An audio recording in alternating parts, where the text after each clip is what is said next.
Well, welcome to another episode of Live from My Drum Room. You might notice I'm wearing my Live from My Drum Room t-shirt. Available now.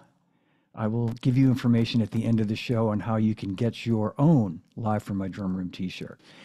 Be the envy of all the drummers you know. But first, we're going to talk to my dear friend and fabulous drummer. I'm so happy to have with me here today the great Chad Gracey, drummer from the band Live, and as I said, I've got Chad from Live. Here we are. What's up, everybody? Thanks for having me, John. Great to see you. Great to see you too, buddy. Thanks for being here. Yeah, it's a good thing I didn't try to make a career out of comedy, Chad, because you know, or drumming for that We'll leave matter. that to the professionals, right? That's right. That's right. Man, it's great to see you, pal. Thanks for Good being to see here. you too, man. What was last time saw each other? 18 or 19? 19? 19. Yeah, The tour with Bush? that's right. Yeah, Yep. okay.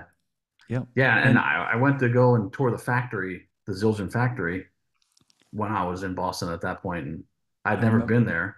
But shame I never got to go there when you were still there. But anyway, it's really cool experience to go see that. that was Amazing. great. I Yeah. remember the night of the show, you were kind of making plans with Joe Testa and Eric Gross. Yes. Yeah, you had a day off, and I was so glad you got to go. And I wish it could have been when I was there, but it was almost as good with those guys, I'm sure. If Oh yeah, they were all. I mean, they were great. Joe and Eric were awesome, and yeah, but like I said, just my father was a carpenter and stuff, so I've always been interested in building and like how things are made. So just to go see how the cymbals that I've played for years and years are made was just incredible. that's great, man. Yeah, Yeah, and I got to say that was such a great show, and I remember it well because 5 years ago it was the 25th anniversary of Throwing Copper, right. and you guys were on a big tour, and you reached out to me and said, we hadn't seen each other, been in touch, I think, since I'd left Zildjian. Maybe we'd been like through Facebook or something Yeah. communicated, but it was, I just, and I mean it sincerely, Chad, that when you were very genuine saying, man, I'd love for you to come out. And it was great night. And you guys sounded amazing. You sound as great as ever. Oh, thank you. I appreciate it.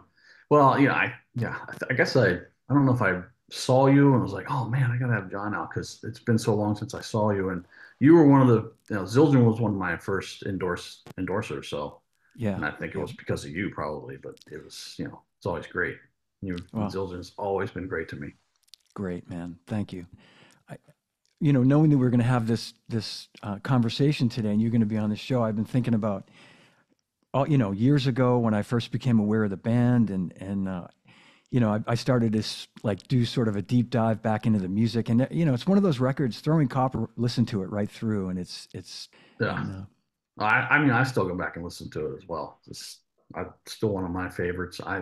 That and Secret Samadhi are probably my two of my favorites from the band. yeah, Um, and yeah, like I said, I'll still listen to it myself. Yeah, we sequenced. I mean, that was back when you were making records and trying to like we were trying to emulate our our big influences like U2 and REM and all yeah, those kind of 80s bands that we grew up with, like alternative in the 80s.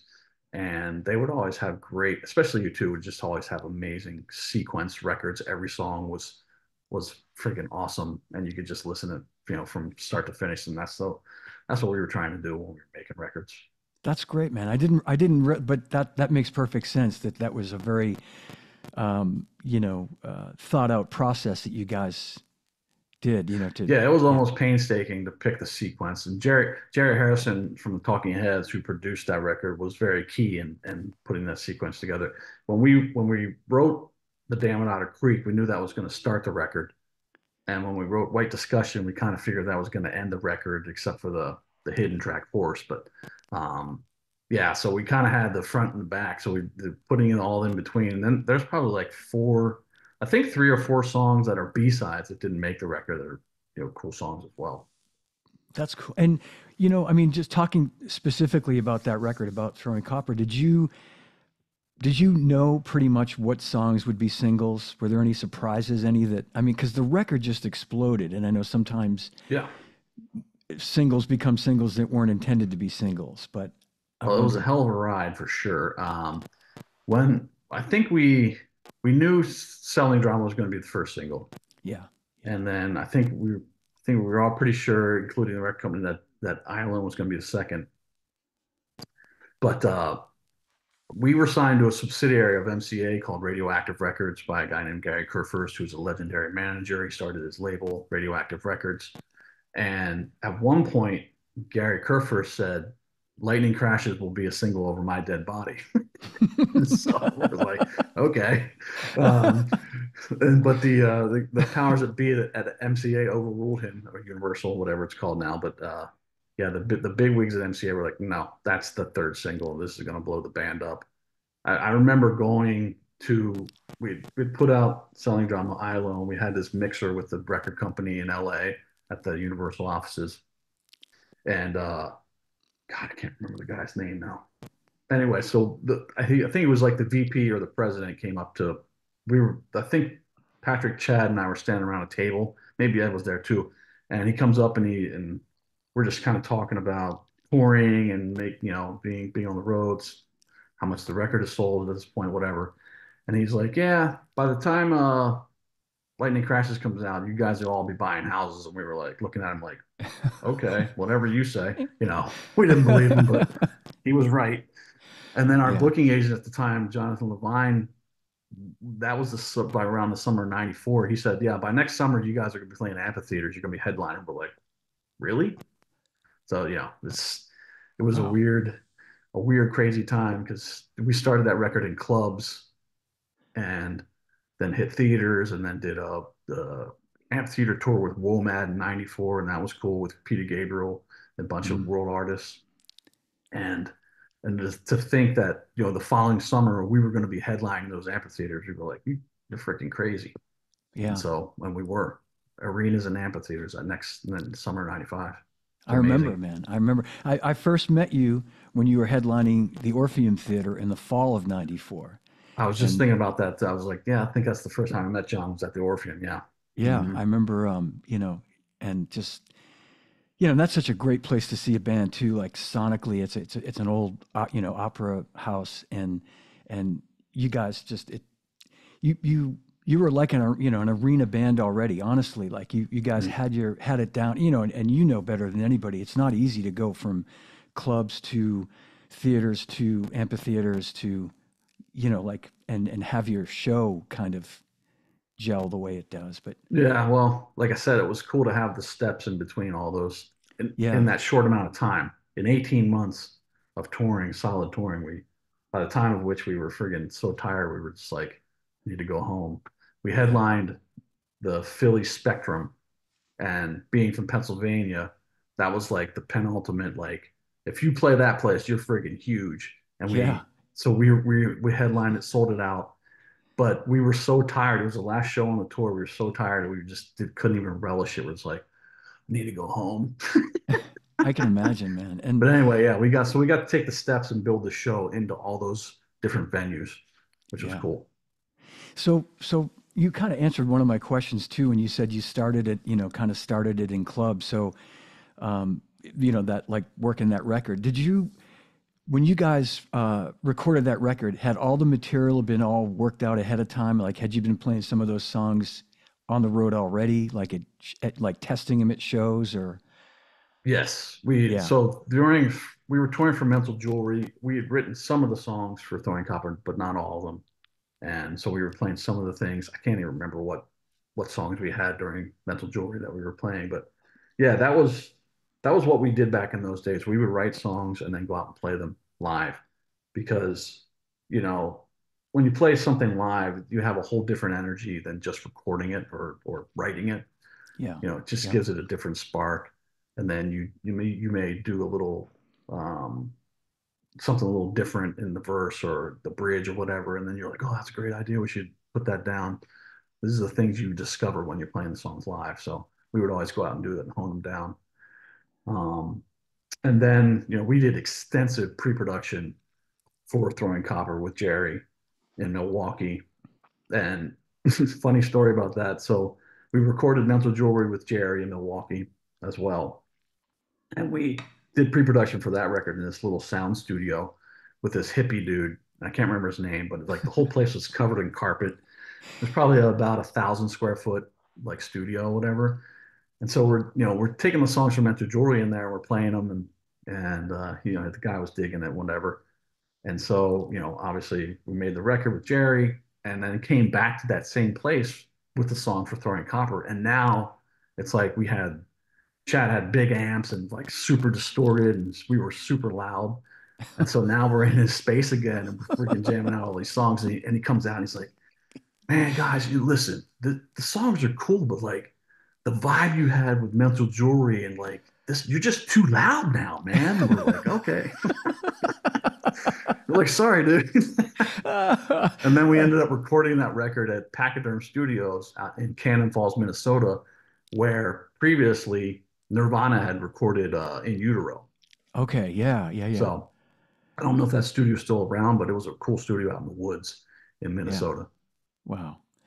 That's a great story, man. Yeah, it's funny how, just everybody evolves, and Yeah. yeah.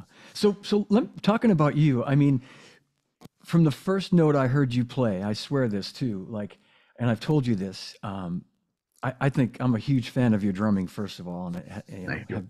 been for a long time. And all you guys were so young when you've been making records. You had this Throwing Copper was your third record, I think, right? Yeah, Technically, yeah, technically our first record was called, yeah, but we were under a different name, Public Affection, but Death of the yeah, Dictionary. Yeah. yeah. Okay, so but this was obviously the big breakthrough, and but you were like 22 when you recorded it, I think, right? Does that sound about right? Probably 22 or 23. I think it came out when we were 24. Yeah, it came out in 94, so I would have been 23 when it came out. 23. So Yeah. 22, yeah, when we recorded. Yeah, you're right. Correct. Yeah. I mean, just like the playing was so mature for young musicians, and it was obvious you Thank you. guys, yeah, you guys had been playing together a long time since like high school, right? I mean, basically, more or less. Yeah, we started the band in eighth grade with Patrick, Chad, and I, and then Ed joined the summer between eighth grade and ninth grade. So yeah, all through high school we were the foursome, and yes, Yeah. honing our playing, and we were doing covers mostly for like ninth, 10th, 11th grade. We started writing originals. Yeah. So yeah, So yeah, so by the time, so basically you graduated high school 17, 18 years old, and had you guys become like an original, pretty much an original band at that point? yeah. This our senior years when we recorded the Death of the Dictionary, and we raised $12,000 from friends and family to make that record because we had hired a manager, this guy named David Sestek out of Easton, Pennsylvania, and he was our manager, and he was like, "Listen, guys, I'm your manager, but you don't have anything for me to shop to record labels, so you got to make a record." So that's how we raised the money. We made yeah, Death for Dictionary during our 12th grade year. Wow, Um, man. we made it in like 3 days over a weekend, and so he started shopping that. We graduated that June, and we had applied to colleges. We were all accepted to different colleges and stuff, but we told our parents we're deferring for a year to do music. So Yeah, we graduated and we started driving to New York City and playing at CBGB's, and that's where we got signed out of. So yeah, yeah, yeah. Because but I yeah, I mean, we did a yeah, lot of playing, mostly in my garage, and just honed our skills behind the scenes. We got the cops calling on us a lot. yeah. But you probably built a massive following. I got to think that, that's how you do it, man. That's that grassroots. Like, you probably were playing like 200 gigs a year, I'm guessing, in those days. Well, like in our high school days, no, not that many. But Not that many. once we Yeah. graduated, yeah, we were just playing wherever we could. Mostly, a lot of our playing was done at a place called the Community Club in Lancaster. And Hmm. this guy named Rich Ruhoff owned that place, and he was a big advocate of the band, so he'd have us back all the time. We opened for the Pixies there in '89, which was totally cool for us because we were Oh, big that's great. Pixies fans. Yeah. And yeah, so we would just play wherever we could. That's and so when did you start playing drums, Chad? How old were you? I was 12 when I Okay. started playing drums. I had Yeah.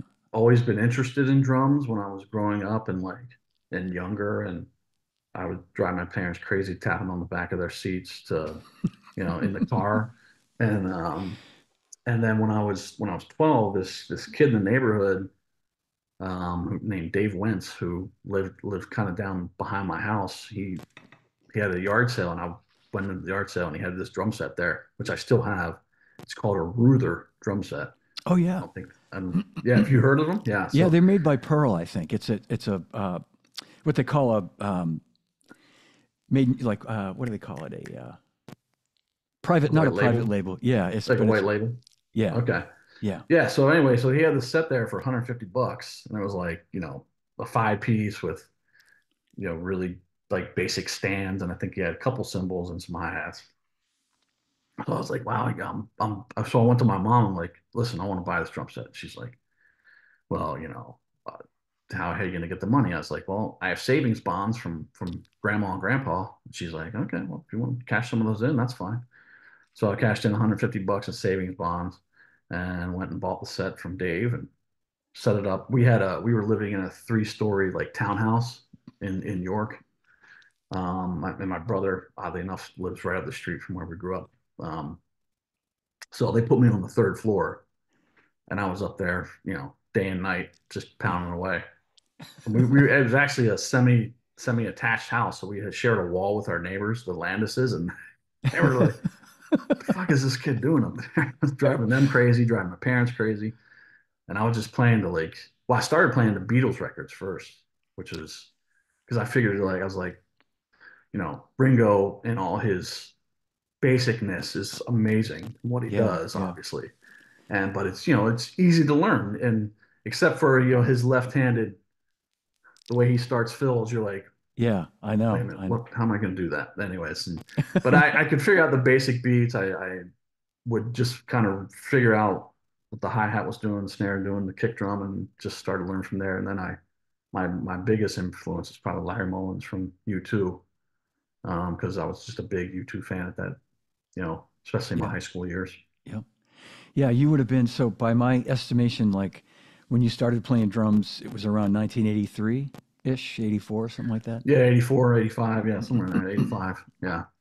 I wondered So too, just like I'd made some notes because like later on, like as you developed and grew, and like by the time 1994 came around and you're recording like Throwing Copper, for example, some of your playing on some of those songs, it's like has this linear approach to it.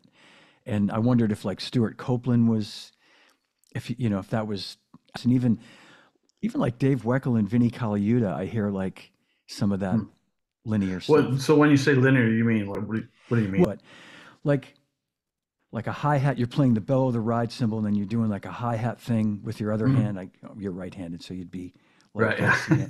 so yeah, and it fits perfectly with the songs that you're doing, and that's it's a like a linear thing that you hear guys like Vinny and Dave Weckl and um, A lot of those choices were just like me trying to figure out something different to do in the songs instead of just hi hat snare all the time, or hi hat ride or ride snare kick all the time. So I was yeah, trying out different stuff, and that's kind of how I came up with the maraca thing in Pain Lies on Riverside and Mental Jewelry. yeah, Because just there was this maraca laying around, we were kicking around this idea, and I just started going, it's like, wow, that's cool. Let's do that. So a that's lot of it great. was just experimentation. And then Jerry and I kind of would do this in the songs, but Jerry was really instrumental in teaching me kind of to be like, kind of build the song, build the drum part through the song instead of starting all busy, start Yeah, very yep. simple, get busier towards the end. So, yeah. That's I'm so glad you said that. I had made a note to talk about lightning crashes, for example. Like how that song builds. It Yeah. just like what you said, a great example of just. And I can't help but say and think, Chad, that like you sound like such a like mature is maybe even not the right word for it, but like somebody who's been playing a lot longer than you'd been playing at that Mm. time, and at a level of like real seeing the light at the end of the tunnel, like what the song was going to be, and like you say, building it, and it's really masterful. Wow, I appreciate that. Yeah. Yeah, Lightning Crash was interesting because when we wrote that song, we all started at the same time, just like we did the intro all together, like bass and drums and Yeah, guitar. And it was Jerry and pre-production who said, "Why don't you guys hang out for a little bit, like the bass and drums, and you guys come in after like maybe the first verse or something. We're like, oh, okay, that sounds cool. That's how that song was made. But as far, yeah, I mean, I don't know. I just what it, I was very passionate about the drumming. I wanted to do things that were sort of different, but that fit the song. And I mean, I guess that was a my ticket to being a mature player. I don't know. Yeah, no, really, I mean it. It's I think everything that you play like fits perfectly. There's no busyness. There's no even when I've seen you live, all number of times now, and I think it's natural. I think for to have a tendency to maybe get a little busier when you're live, but you, Yeah. Yeah. That was, I mean, I think also it was because like when we were growing up in York and we had our band and we were playing covers, we couldn't really find anywhere to play because it was all hair metal. It was huge there. And I was, so we were kind of anti hair metal because just more because like we were into like U2 and REM and in excess because of Patrick's older brother kind of got us into all those bands and hair metal. So listening to the hair metal and all the drummers were like really generally really busy and like crazy fills and drum solos. And I was like, I don't want to do that. I don't want to be like that. yeah, So that's that was like I guess my style developed from being anti hair metal, yeah. oddly No, enough. and the fact that Larry Mullen is such an influence Yeah. explains a lot, And I honestly didn't put that together, but that makes perfect sense. And that I think of Larry, I think he's a phenomenal drummer, and I think he's one of these Yeah. guys that doesn't get the credit for like playing the perfect part for the song and never, it's like I won't say he's busy, but he can be busier when he needs to be busier. But Right. but Yes. yeah, but it's like he's playing for the integrity of like making a great song, like my buddy Charlie Watts, and like Ringo, Absolutely. and Yep. that's what our job really is. It's not, despite what some drummers might think, it's not to you know, Yeah. I still to this day I don't like show off drummers. It's just not my thing. And yeah, it's cool. That's what they do. Great. yeah, The stick twirling and all that crap. I'm just like, nope. I'm back here. I always kind of likened it. I grew up like my father was a carpenter growing up, so I grew up in a blue collar family. That's kind of how, like in a weird way, I describe my drummers. Like my drumming is like blue collar. Like it's basic, but it gets the job done. yeah, yeah. I get it. I do. I get it. But I think you're kind of being humble, a little too humble in saying that it's basic because there's Well, a lot of yeah there's a lot of thought and ideas that go into it, you know what I mean? You're not just yeah yes, it was there. Yeah, all the parts are pretty well thought out, and I choose fills specifically and specific spots for color and not and try to and then wouldn't try to play over the lyrics or I was always cognizant of the melody and the lyrics yeah and what it was what I was doing. So yeah. yeah that's stuff that a lot of people don't figure out until they're much older, and Mhm. that's I guess that's what I should have said that at the beginning, but that's what impressed me so much is that and all you guys, like we're really playing for the integrity of the song as young. I mean, I remember, I sound like the old guy, but when I was your age, no, when I was in my early 20s, I was like, hey, there's 4 bars for me to go fill, take a Right. four, Yes. open space. I'm going to fill it right now. But Yeah, I it's the four of us are like magic in a bottle. It's like, there's when we were together, we were writing together. It was just, I don't know, we were all trying to be respectful of each other's parts, but also do our thing in the song, yeah, and then I think that's how it developed. And we were all cognizant of space because of bands like REM and U2. Like you listen to them, it's not, you know, like Bill Berry wasn't going the fuck off all the time, and no, Larry no, Mullins wasn't going off, but when he needed to, he did. Both of those drummers when they had to when it was time to like go crazy, they would. exactly. And I'm glad you mentioned Bill Berry because maybe the most underrated drummer in the world. I mean, Oh yeah, what an yeah. incredible, yeah, In incredible. 19, we covered "Losing My Religion," and just I really had to sit down and like I'd listened to that song many times, but I never sat down and learned the part. And I was like, oh wow, this is cool. Like, he's doing these a lot of these snare and tom hits at the same time and stuff like that. And Right. That's right. yeah, that was cool. Cool to sit down and learn that song and go, oh, yeah, appreciate Bill Berry. Absolutely. Yeah. Yeah. Real I don't know him well, but he was one of the first guys that I signed when I went to work for Zildjian in Hmm. '89. He was playing Meinl cymbals back then, and Okay. before they were really a known company. And anyway, I at Great Woods where I saw you, I met him in 1989, and a real humble, quiet guy. And Yeah. but I never got to meet him. I never got to meet Larry either. Got to meet Michael Stipe and hang out with him a couple times, but never Bill. And then I met Bono, The Edge, and Adam, but never Larry.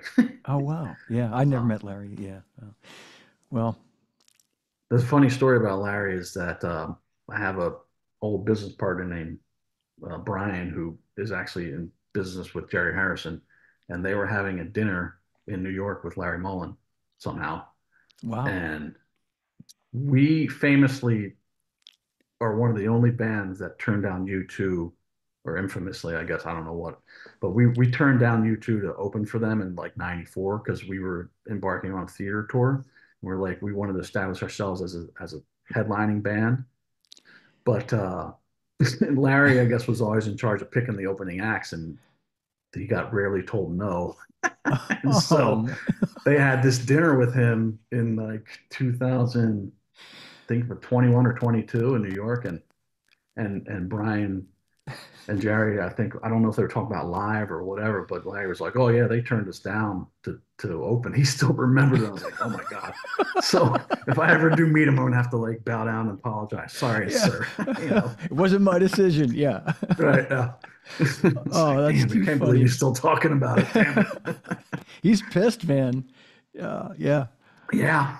I Oh have to well. think. I have to think he respects the decision you made, man. It was the right one because that's what you needed to do at that time, man. Yeah. You had the product to get out there and do what you did. So Yeah. It would have been fun and really cool to do, but like I said, we were on our own path. So, oh yeah, well. yeah. Chad, do you remember when I met you in '94? I think you had just signed with Pearl Drums, and I know you're with DW now. But did you Yeah. record with did you record with DW Drums? Like, did you like have a DW set and then you got a Pearl endorsement? I know this is like a crazy. No, I had the Ruther, and then the first set I bought was Pearl. It was I bought my okay. own set. Yeah, I bought an export set. And so I used those Ruthers, recorded, I think I recorded That's the Dictionary on the Ruthers, but then I got between that and Mental Jewelry, oh, that's right. We got an advance. And so for Mental Jewelry, and I went out and bought a Pearl set. Yeah, And and I've been okay, Pearl ever since then. I got endorsed, I think 93, 94. You're probably right, but somewhere around there. Yeah. okay, yep. I feel like you had just because I think we signed you up around '93 or '94 at Mhm. Zildjian, and I think the Pearl thing I think like was right after that or something, but um, or around that time. But so did you record? So you recorded on your own drums, throwing copper? Was that was your personal kit, or was it like a studio kit? Do you remember? No, Throwing Copper, I got the, I had a green set that I got before Throwing Copper, I believe. No, let me think here. It's hard to remember. I bought an export set, and then I think I recorded Throwing Copper with Pearl Export.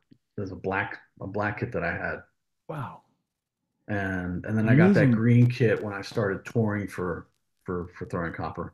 Yeah, yeah. Okay, I because it's believe. the Yeah, it's hard to remember back exactly, but I think that's what I happened. know. I know. I'm testing your memory 30 years because the drum sound on that record is incredible. It's such a great sounding. Thank you. Yeah. I Yeah. mean, I think it's the studio, the engineer, and then of course Tom Lodalgi mixed, all Throwing Copper, and he blew that out of the park. Yeah. Because he's an amazing mixer. It's funny, we mixed that record in an old Playboy hotel in Lake Geneva, Wisconsin, and it was closed down, but they had this studio in an outbuilding. And so we, we had access to the inside of this abandoned hotel. So Tom Lodalgi's in there mixing away, and we would come in and listen to mixes once in a while, but otherwise we were just hanging out. So we were running around this freaking hotel, abandoned hotel, just going in the room. I don't know. It's fucking funny, but anyway, it was That's what a kids good do. time. But Yeah. I mean, Tom definitely made all the drums punch for sure. That's what he does. So Yeah. Yeah. I'm gonna play a song in a second, and cool. yeah, I was gonna ask. And the cymbals were probably A zildjians. It sounds like for the most Yes. part back Oh then. yeah. Yeah. Yeah. And I would use 13-inch quick beat hi-hats back in those days. I've Right. gotten more. I, Lately, I've been using K's, gone a little darker with all my Yes. cymbals, but yeah. Yeah. Yep. And the other thing that when I mentioned Stuart Copeland earlier, and this is kind of like a Yeah, I was cheesy going to say reference. Stewart was probably an influence by osmosis because I did listen to the Police, but I wasn't like a student of him. But I mean, Yeah. respect him Yep. immensely, obviously, and was a Police fan. But so Sure. go Yep. ahead. Sorry. No, no, that's okay, Chad. No, I was going to say it might be lightning crashes where there's a couple of little spots where you're hitting a splash cymbal, or it sounds like a very small crash. Mm, Um, I was listening this morning. Well, I'm gonna play "All Over You" right now. cool. Yeah, and we'll just everybody can listen at home. This is from Throwing Copper, the great Chad Gracey on drums.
Down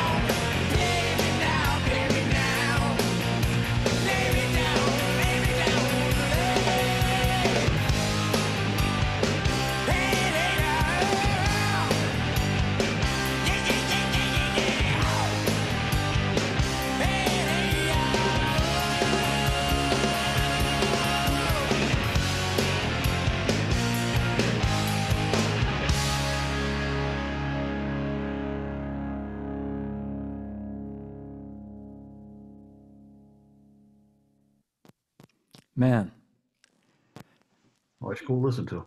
pretty badass, buddy. Pretty damn badass. That's, Thank you. Did yeah. you say before it started, you say that was the first single off the record? Was it the first single of the record? No, it No. was Selling Selling, Drama was the first selling, single. yes. Actually, All Over You came out after Lightning Crashes, and it was kind of spontaneously played by a bunch of different radio stations. We didn't actually put it out as a single. It was not an Okay. official release as a single, but it just like after the hugeness of Lightning Crashes, somehow spontaneously all these radio stations started playing All Over You. So it Okay. became a I de like facto hit, I guess. like at the end of 94 probably, right? Towards 95. 95. 95. Okay. Yeah. Yeah. Man, the just the dynamics in that song, like just again all the choices, the way you just build the parts to these songs is just masterful. It really is. Oh, thank you. Thank Yeah, you. man. Yeah, and It's that's nice to be appreciated. I love it. Thanks, man. you got it, man. Yeah, of course. I know you're a humble guy. I remember the first time meeting you and telling you like, oh man, I love the way you play, and you're very like, thanks. Like I didn't, but I meant it sincerely that it was. No, I appreciate it. I do. I'm a little shy and reserved. So yes, and humble, I guess you would say. So yeah, Yeah, but yeah, I appreciate it. nothing wrong with that, pal. Nothing wrong with that. Yeah, let's play some more music. I'm just looking at some comments here, and lots of folks watching. And Chris Freeman said the Silver Sparkle came in the Secret tour, and That's was right. Chris Freeman was my drum tech for a while. So That's yeah. what I thought. Yeah, that's Yeah. right. Hey, What's up, Chris, Chris? good to see you, brother. Yeah, that's great. Glad he was there to give us the Yeah, info. the Silver Sparkles are somewhere in London in a storage place. I'm trying to get them back. We sent them over there because we were going to Europe so much, and we just stored them at this place in London, and John Henry, I think it's called. Yeah, And yep. they're still there. So I had a buddy trying to get them back, but I don't know what's going on with them. Wow. Okay. Well, I used to do a lot of work with those guys when I was with Zildjian, and I could offline give you I have John Henry's personal information, the owner. Oh, cool. Yeah. Try him out. My friend, he's a truck driver. He also does some tour logistics, and he was trying to get them onto someone's carnet to get them back here. Yeah. You know how the carnet thing goes with the international shipping. It's a big pain in the ass. Yeah. It's like, you got to write down to the ounce of millimeter of the size and the weight and yeah. Wow. All right. Well, I'm happy. Yeah. When we finish, I'll send you. Cool. That'd be great. Thank you. Yeah. My pleasure. I'm going to play Selling the Drama. Another just masterful bit of playing by you and the band. Thank you. Absolutely. Love, the God, into fear, the flame, and to burn the crowd that has a name, and to right or wrong, and to meek or strong, it is known to scream from the wall.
and to love a God, and to fear a flame, and to burn a love that has a name. I will, I won't, I'm real, I'm taught, I know, I've been every boy.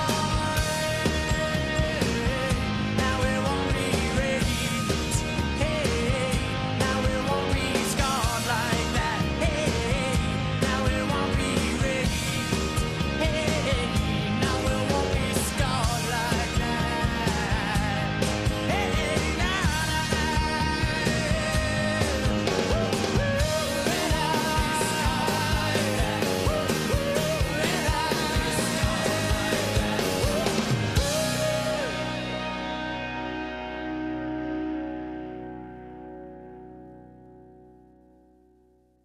Man.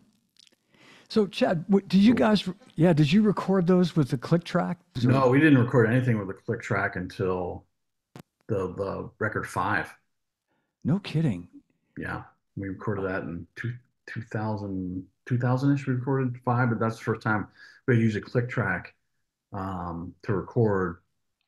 And that was mostly because Ed started kind of writing all the songs sort of on his own and sort of presenting them to us. We weren't getting in the room anymore. And so he was just recording them to a click track, and I come in and play the drums to him. But yeah, no click tracks until then. I just heard Danny Carey talking about this. You know, the Tool records have never been recorded to a click track. I don't know how the fuck you would have a click track, on a Tool record anyway. I was going to say that doesn't surprise me, but you surprise me because your time is ridiculous, and I, assumed that just I mean it's even in 1994 it was a pretty common thing for Pro Tools, pre-Pro Tools. So yeah, we were anti-click track. We didn't want to do it. We were like, F that. That's for that's not for real musicians. Yeah, But man, whatever. that takes you up like 10 more notches. I'm sorry, but it really does. Thank Yeah. you. Well, I mean, yeah, I think I had always had pretty good natural timing. Like just like I said, when I was coming up, being interested in drums, not having a drum set yet, I had good timing playing along to the radio. Yeah.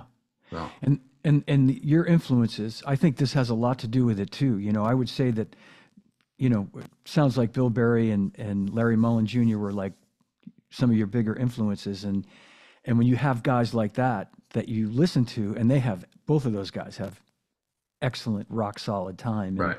Mm-hmm. And I can't help but think that sort of instills it into your ability to play well in time. I would think so, yeah. That makes sense. And another big influence was like Tony Thompson. Oh yeah. He played on, so there was a Duran Duran record I think that came out where Andy Taylor was not on the drums anymore. No, not Andy Taylor. Not John Taylor.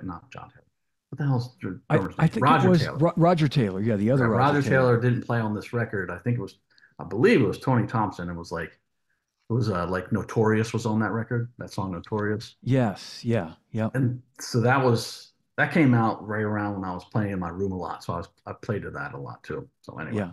I remember it was like 85, 86, probably around that time, maybe, when he had the band The Power Station too. Yes. And we covered a bunch of those songs too. Yeah. So yeah, again, Tony Thompson. Right. Yeah. I knew Tony. He was a sweetheart, man. Rest in peace. He was a phenomenal drummer. They're all leaving us. Friggin' Neil and Tony Thompson. That was one of the first things I had actually meant to ask you, and I kind of assumed the answer was yes, that there was a click track there because the time is so great. It's so spot on. Thank you. Yeah. Well, like I said, that wasn't just me. That was the whole band. We're like, we're not doing click track. Yeah. No, it's okay. And you, it's obviously you and Patrick. I mean, have a real natural, the way you guys lock in. We were always locked. It was, it's just a natural thing that happened. Yeah, and I think that comes with childhood friends playing together for a lot of years, and I would bet you that I don't know. I don't want to assume anything, but it's probably not the same for him when he plays with another drummer and when you play with another bass player. It's maybe not like you know what I mean? It's like you you play with somebody that long, and it's like a pair of old shoes. You put them back on, and they feel great. Yeah. For but- sure. And they know where you're going to go, and you kind of, Yeah. you just gel together. Yeah. It's definitely different to play with different bass players. Yeah. Yeah. No doubt. Well, I'm going to play one more song. Cool. And I was going to ask you before I play this song, but I'm going to play, no surprise, Lightning Crashes. And such a great song, man. Such a masterful job that you did and the whole band did. And, this kind of crossed my mind. Are you playing hot rods like those? Yes. You are? Okay. Yes. I just recorded that and put out that song on my YouTube channel. I have a YouTube channel, Chad Gracey, at Chad Gracey Live. Okay. Well, I'm recording. I'm in the process of recording all the songs. So I've recorded all the big hits so far. And the last one I put out was Lightning Crashes. So, if you want, people can go and watch exactly what I do. It's a 3-camera shoot. Fantastic. On yeah. my YouTube channel. So, yeah. Yeah. I will put it's really the link. Cool. Yeah. I'll make sure the link is in the description. And also, I don't want to forget to talk about your podcast, which we'll do after we play this song. Yeah, let's talk about that. But okay, Chad, how did I not really ever sort of realize that all these years of hearing it? It occurred to me, it's like when you're playing it sounds like it when you're playing the snare, but definitely when you're playing the tom-tom, riding probably the floor tom. Yes. Yeah. Okay. Yeah, it was just, it was a choice I made because the song was kind of quiet, and I was like, try hot rods on this. Yeah. So when you start with the cross stick part, is that a hot rod too, or is that a regular stick when you first come in around a minute or so in and you're? I'm not doing cross stick. I'm just lightly hitting the snare with a hot rod. Okay. Yeah. All right, man. All right. Well, this makes it even more thrilling, if you ask me. Cool. All right. Check it out, everybody. Here it comes.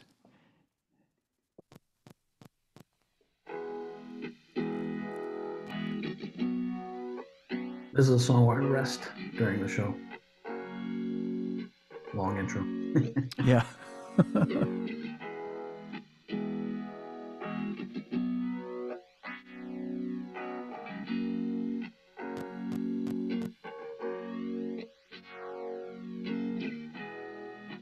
Lightning crashes, a new mother cries.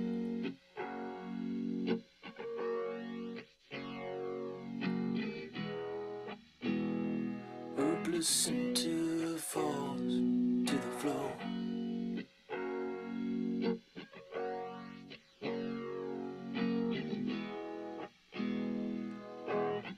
The angel opens her eyes. The confusion sets in before the doctor can even close the door.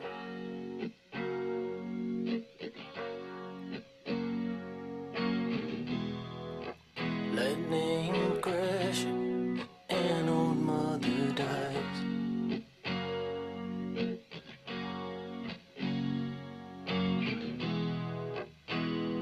Her intentions fall to the floor.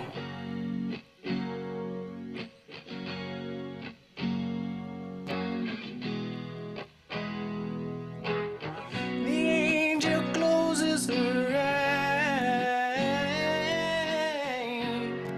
The confusion that was hers belongs now to the baby down the hall.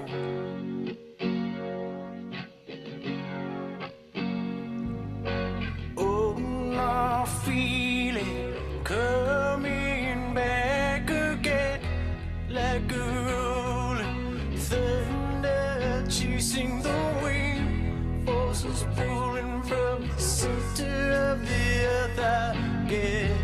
I can feel it.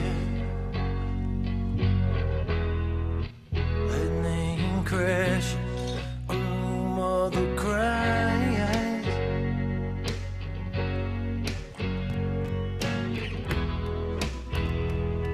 This moment she's been waiting for.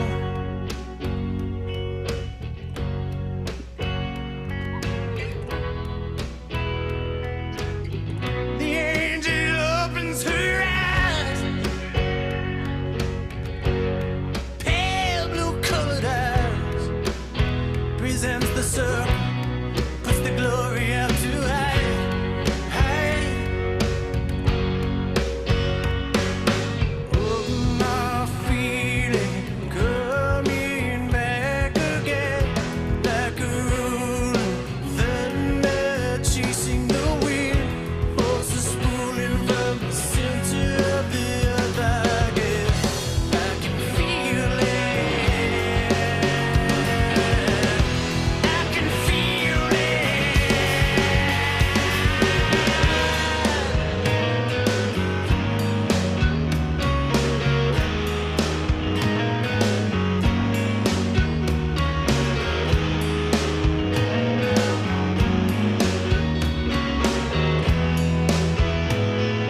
Wow. Chad, man. Yeah, it's cool to be, part of something that's like a song that became that big. It's like, you know, really cool to listen to it and even just understand like how many people it's touched and how many people have listened to it. It's amazing. Yeah. Well said, buddy. Well said. It's great that you can see it that way too, because that you know that that's touched so many people. Yeah, Absolutely, yeah. yeah. I'm sure there are couples that got married and that was their theme. You know, Oh, it's absolutely, yeah, yeah, yeah. man. Yeah, so great, so great, so inspiring. Really, as a drummer, um, I just love your choices, and I love what you play, what you leave out. Knowing what to play all the time and your sounds. And someone had asked, sorry, I don't mean to keep rambling here, but Heidi had asked, Heidi's somebody who watches my show all the time and I appreciate it. And she had asked what hot rods are. And this is the Vic Firth version of them. Hmm. Um, and you use the ProMark ones. Yeah.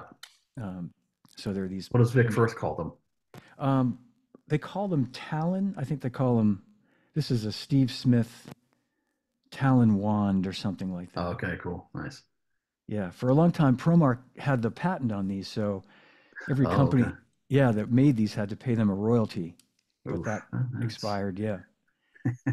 yeah, I put tape on the up towards the top of the end there, so they don't break apart so fast.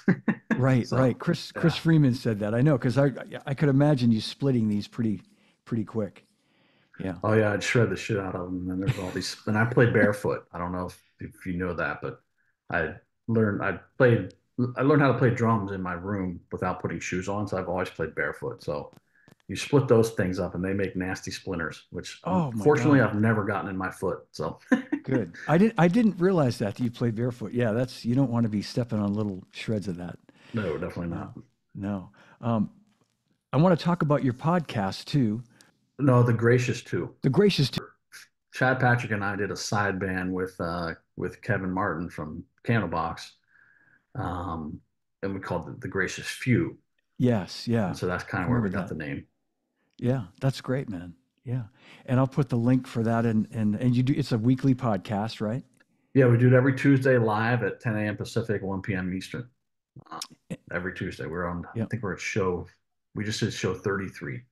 That's So great. That's great. we kind of start out the show. I don't know, I wouldn't say we get necessarily political. We just kind of point out some of the propaganda bullshit that's going on in this world sometimes.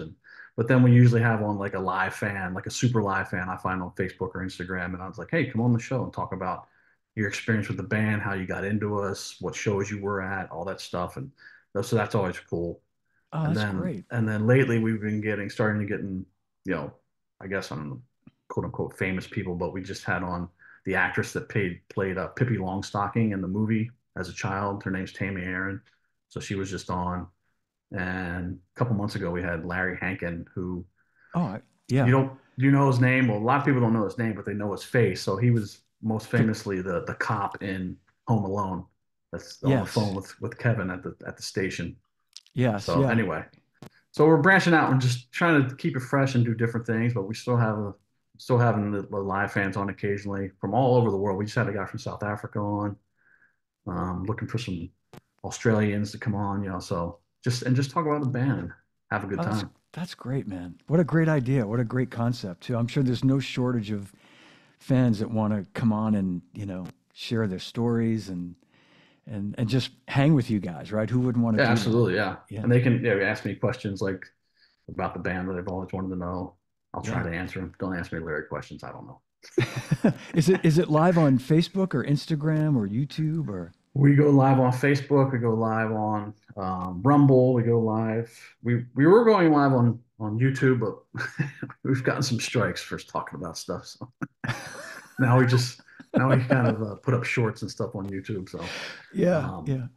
I but know what you mean. yeah, so it's live on Facebook, and we were doing live on Instagram, but Instagram's weird to go live on because you have to be if you're doing it through Zoom, the way the camera's set up, on Instagram, like you only can see like half the screen. It's kind of weird. So we stopped doing that. Yeah, because it's vertical or something. Is that why? Because Yeah. there's no yeah.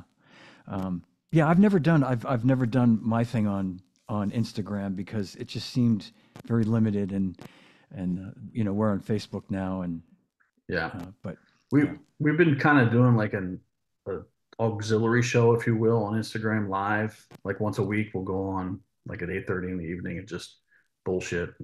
Just the two of us on, we'll get on Instagram and go through it that way. So that works out better. But anyway, yeah, it's on all major platforms: Spotify, all Apple Podcasts, that's Rumble, great. YouTube, yeah, Facebook. Awesome. Yeah, I'll put all the links for all that stuff in the description when I put this up on YouTube. And I want to just one last thing I want to do is share a photo that I knew I had, and I had to look for it this morning. Hmm. And all right, this was a photo that I Oh my took gosh. of you and my daughter in 1995 at Great Woods. Wow. I know. I think I might have even sent you a copy a long time ago, but. Yeah. My daughter is 34 now. She'll be 35 in September. But Oh boy. I took So both what, my she was kids. 4 or 5 then? Yeah. She was Wow. I think 5 years old. Yeah, and 5 or 6. And I took my son's 2 years older, and I took them both. But for whatever reason, I'm not just making this up, and she was never like this, my little sweet daughter. Hmm. But she had a crush on you. She Oh my. said, yeah, I took her to see so many bands when they were little. I was divorced, so I had my kids on the weekend. So Yeah. if a band came through town on the weekend, I'd take my kids with me.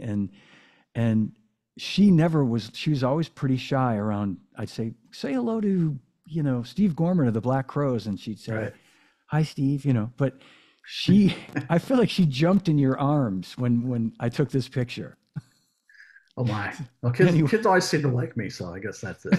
But that's so cool. I love it. Yeah, it is. It's just, I showed it to my wife this morning. She went, "Oh my God, look at that picture." So it's a great picture of you too. It's Absolutely. Wow. yeah. So young.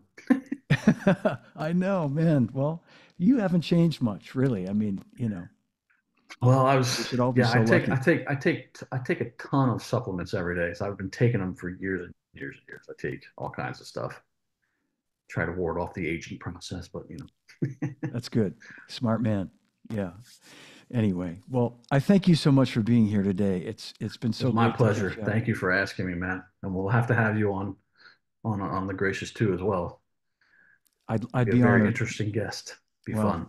thanks, man. Thank you. It's you got plenty of interesting guests. It sounds like though. So, but Well, thank you. I mean, you as one of my very first endorsers, well, Zildjian, but you were there and basically signed me. It was, it would be a pleasure to have you on. Talk about Thank you, that. Chad. Thanks, buddy. All right. Well, hang with me if you would 1 minute, and I'll end the live stream. But I want to thank Sure. everybody for watching today, and please give a big hand for Chad Gracey. Thanks, everybody. Appreciate And it. yeah, thanks for watching, everybody, and we'll see you all real soon. Hey, everybody, John DeChristopher here, and I want to thank you for watching and listening to Live from My Drum Room. I started this show in April of 2020, and it's now 4 years and almost 200 episodes later, and I'm excited to tell you about my new Live from My Drum Room t-shirts. In fact, I'm wearing one right now. Made of 60% cotton, 40% polyester, a really soft cotton blend. Doesn't shrink really at all or hardly at all. True to size, I'm wearing a size medium, and you can have yours for $25, including shipping in the contiguous US. I will give you my Venmo information, which I'll also include in the description. There's my Venmo information, and you can email me at livefrommydrumroom@gmail.com with any questions, and that will also be in the description. So get your shirt while they last. They're available in extra small to double XL. I do have limited quantities of the extra smalls and the double XLs, but plenty of everything else. So once again, thanks for watching. Thanks for listening. Thanks for subscribing. And don't forget to pick up your Live from My Drum Room t-shirt. See you soon. And remember, no drummers are harmed on any show. All right, well, that's my show. I hope you enjoyed it. If you did, give it a like, leave me a comment. Don't forget to subscribe to my YouTube channel if you haven't done that already. And the podcast is available on all the podcast platforms, so download it. And remember, no drummers are ever harmed on Live from My Drum Room or Track Talk. And drummers, when in doubt, leave it out. All right. Again, thanks for watching. Thanks for listening, and I'll see you again real soon. See ya.